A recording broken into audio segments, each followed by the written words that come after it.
আলাইকুম রহমতুল্লাহি ওয়া বারাকাতুহু। আলহামদুলিল্লাহ ওয়াসসালাতু ওয়াসসালামু আলা মান লা নাবিয়্যা বা'দাহু। আউযু বিল্লাহি মিনাশ শাইতানির রাজিম। বিসমিল্লাহির রহমানির রহিম।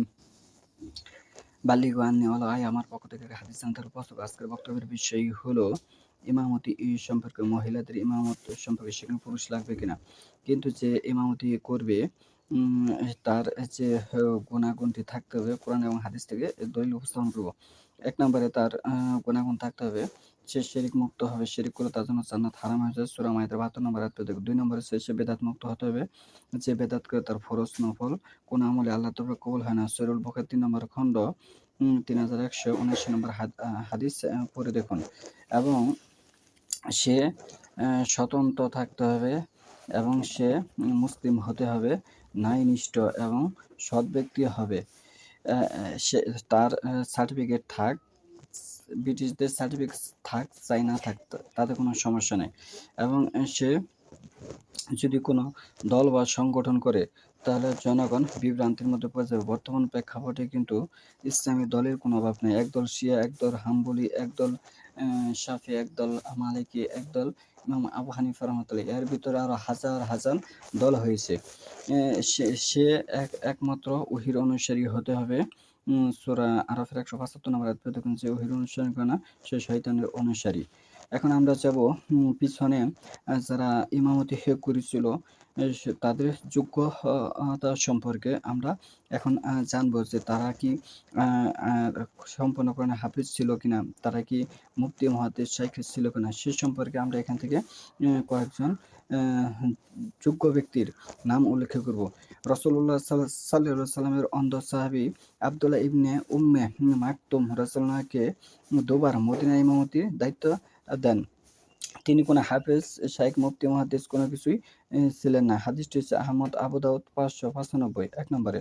২ নম্বরে হচ্ছে অন্ধ সাহাবী উতবান বিন মালিক, তার কাউমের ইমামতি করতেন। সে কোনো হাফেজ, মুফতি, মুহাদ্দিস, শাইখ কোনো কিছু ছিলেন না। এই হাদিসটি হচ্ছে বুখারী, নাসাই ৪ নম্বর খণ্ড ৫৭-৫৮ পৃষ্ঠা। ৩ নম্বরে হচ্ছে আবু হুযাইফা রাদিয়াল্লাহু আনহার গোলাম সালিম কুবার আসবাহ নামক স্থানে হিজরতের পূর্বে সাহাবী তার মুক্তাদি হতেন।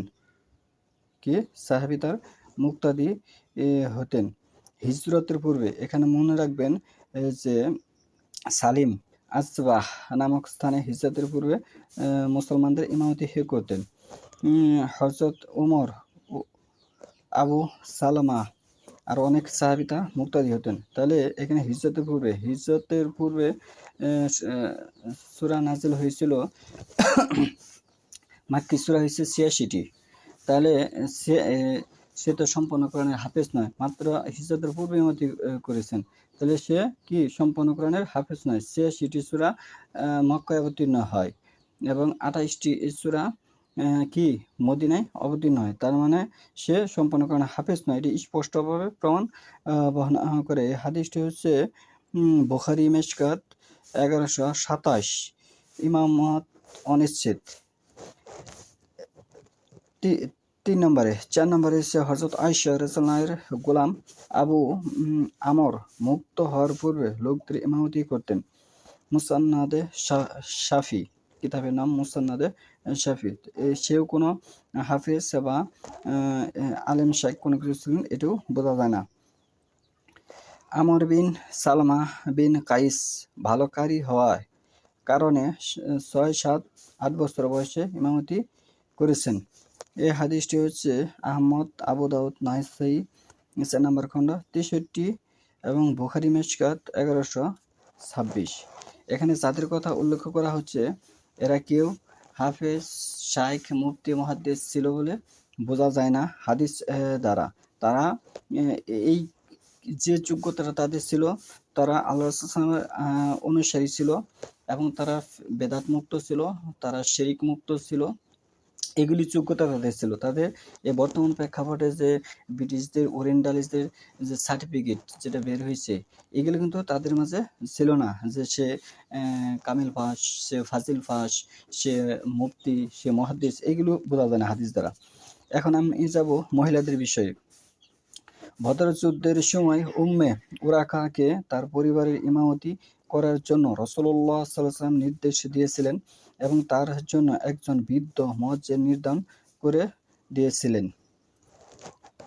এক কোনো জামাতে পুরুষ ব্যতীত শুধু মহিলারা জামাতবদ্ধভাবে সালাত আদায় করছে, এরকম হাদিসের চেয়ে এই হাদিসটি সবচেয়ে বেশি জোরদার এবং শক্তিশালী।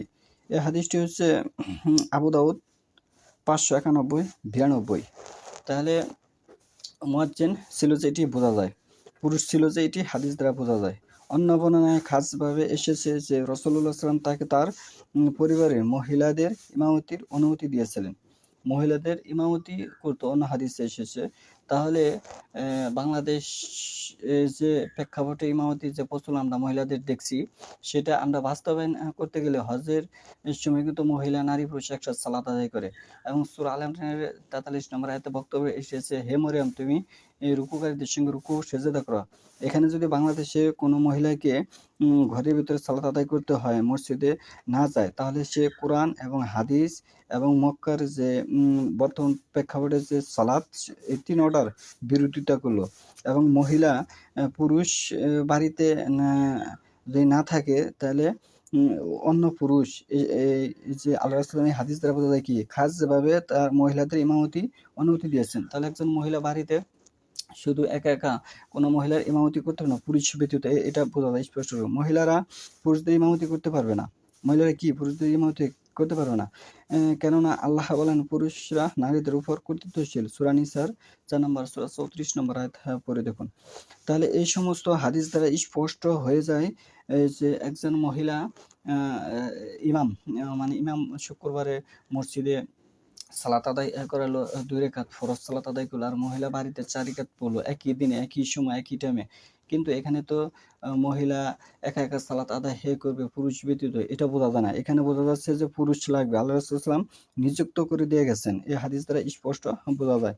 তাহলে আপনার বর্তমান প্রেক্ষাপটে আগে ইসলাম সম্পর্কে আপনার আগে জানতে হবে, পরে আপনার জানার পাশাপাশি আপনার মানতে হবে। মানাটা মেন। এবং আরেকটা হাদিস এখানে উপস্থাপন করব, যে মহিলাগণ নিম্ন সুরে আযান ও একামত দিবেন এবং আযান ও একামত দিবেন যে মহিলারা। এই হাদিসটি হচ্ছে ভোপালী, কিতাবের নাম ভোপালী আর রাসআতুন নাদিয়া। তাহলে পৃষ্ঠা হচ্ছে প্রথম খণ্ড 322 পৃষ্ঠা। তাহলে এখান থেকে যে বিষয়টা আমি এখানে উপস্থাপন করলাম, প্রথম বিষয় হচ্ছে আযান ও ইকামত দিতে হবে মহিলাদের, এবং দ্বিতীয় বিষয় হচ্ছে মহিলাদের যদি বাড়িতে সালাত আদায় করে তার জন্য মুয়াজ্জিন নিযুক্ত রাখতে হবে। আল্লাহ রাসূল সাল্লাল্লাহু আলাইহি ওয়াসাল্লামের এই বদর যুদ্ধের সময় উম্মে ওরাকাকে তার পরিবারের ইমামতি করার জন্য রাসূলুল্লাহ সাল্লাল্লাহু আলাইহি ওয়াসাল্লাম নির্দেশ দিয়েছিলেন, এবং তার জন্য একজন বৃদ্ধ মুয়াজ্জিন নির্ধারণ করেছেন। তার জন্য একজন বৃদ্ধ মুয়াজ্জিন নির্ধারণ করতে হবে। এবং আরও বিষয় এই যে অন্য বর্ণনায় এসেছে মহিলাদের ইমামতি করার জন্য বৃদ্ধটা রাখা হয়েছিল। তাহলে আমরা তো বর্তমান প্রেক্ষাপটে বাংলাদেশে মহিলাদের মসজিদে যেতে দেখি না। তাহলে এখানে হাদিসের বিরুদ্ধে হলো, আল্লাহ রাসূল সাল্লাল্লাহু আলাইহি ওয়াসাল্লামের বিরুদ্ধে হলো। সহিহুল বুখারী 3 নম্বর খণ্ডে এভাবে এসেছে যে যদি কেউ বেদাত করে তার ফরজ নফল কোনো আমলই কবুল হবে না। যদি আল্লাহ রাসূল সাল্লাল্লাহু আলাইহি ওয়াসাল্লাম তরিকা না হয়, তাহলে সেটা বাতিল হিসাবে গণ্য হবে। আরও হুল বিশ্বের মধ্যে, পৃথিবীর মধ্যে আরও অসংখ্য মানুষের বানোয়াট অনেক হাদিস টাদিস থাকতে পারে, অনেক বিষয় থাকতে পারে। সেগুলো গবেষণা করে যদি আপনি মনে করেন যে না আপনি সহির মধ্যে আছেন, তাহলে আমি মনে করব যে আপনি ভুলের মধ্যে আছেন। কারণ এখানে যে বদর যুদ্ধের এর কথাটা বলা হয়েছে, ওরাকার কথা বলা হয়েছে। আমরা অনেকেই যারা জানি হাদিসের অন্যতম যে 3টা স্তর, কাউলি, ফেলি, তাকরি। ফেলি বলা হয় ওই হাদিসকে যে হাদিসে সাহাবী কোনো কাজ করেছে আল্লাহ রাসূল সাল্লাল্লাহু আলাইহি ওয়াসাল্লাম সমর্থন করেছেন। তা আর তাকরি, কাউলি বলা হয় ওই হাদিসকে যে হাদিস আল্লাহ রাসূল হাদিসের মধ্যে আল্লাহ রাসূলের কথা বিবরণ এসেছে। তাকরি বলা হয় ওই হাদিসকে যে হাদিস আল্লাহ রাসূল সাল্লাল্লাহু আলাইহি ওয়াসাল্লাম কাজের বিবরণ এসেছে। এখানে কিন্তু আল্লাহ রাসূল সাল্লাল্লাহু আলাইহি ওয়াসাল্লামের কাজের বিবরণ উল্লেখ হয়েছে। তাহলে এই হাদিসকে পৃথিবীর বুকে কেউ মানে এই হাদিসকে কেউ যে পাশে ফালাবে এরকম কোনো মায়ের বেটা পৃথিবীর বুকে জন্মই হয়নি আমি মনে করি। সুবহানাকাল্লাহুম্মা ওয়া বিহামদিকা আশহাদু আল্লা ইলাহা ইল্লা আনতা আস্তাগফিরুকা ওয়া আতুবু ইলাইক।